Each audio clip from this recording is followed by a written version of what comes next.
Hello guys, जैसा कि आपको पता है जुबिन दा के मृत्यु की खबर ने पूरे असम वासियों को, पूरे संगीत जगत को झंझोड़ कर रख दिया है। जुबिन सिर्फ एक नाम नहीं, एक शब्द है जो पूरे असम वासियों के दिल में रहता है। आज उनके अचानक चले जाने पर पूरे असम ने, पूरे संगीत जगत ने जो खोया है उसकी भरपाई कभी नहीं हो सकती गाइस। आज पूरा असम रो रहा है, सबकी आंखें नम है, सबके दिल में एक ही बात है, मिस यू जुबिन दा। गाइस, जुबिन दा ने अपने करियर में 32,000 से ज़्यादा गाने गाए हैं, वो भी 40 अलग अलग भाषाओं में। हर साल 800 से ज़्यादा गाना रिकॉर्ड किए गए हैं और एक ही रात में 36 गाने भी रिकॉर्ड किए गए हैं। असामीज़ मूवी में उन्होंने 500 से ज़्यादा गाने गाए हैं और अपने गानों से हर एक के दिल तक अपनी बात पहुँचाई है। गाइस, जुबिन दा बहुत ही सिंपल लाइफ जीते थे और सब लोग उन्हें बहुत ज़्यादा पसंद करते थे। आज उनके नहीं होने पर पूरा असम रो रहा है, सब लोग बहुत ज़्यादा उदास हैं। किसी को विश्वास ही नहीं हो रहा है कि जुबिन दा नहीं रहे हैं अब इस दुनिया में। बट गाइस, उनकी आवाज़, जुबिन दा की आवाज़ हमेशा हमारे दिल में ज़िंदा रहेगी।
রাতের বুকুত দেখা পালো তোমার ছবি ধরা দিলা গোপনে আহি হিয়ার কোন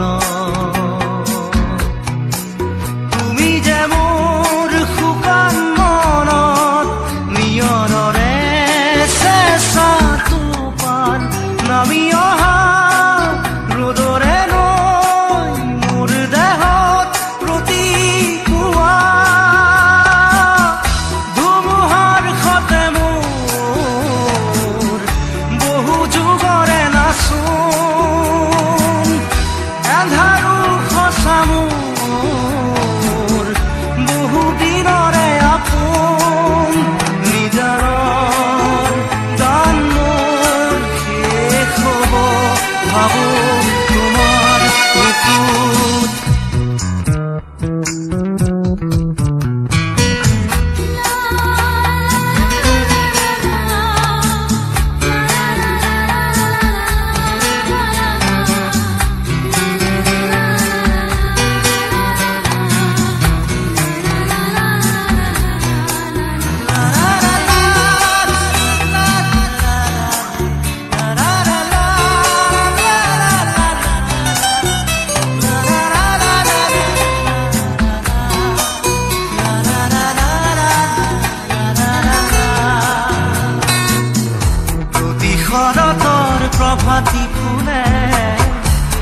খুজিলেই মোৰ দুহাতে থকা তৰি সপোন আহে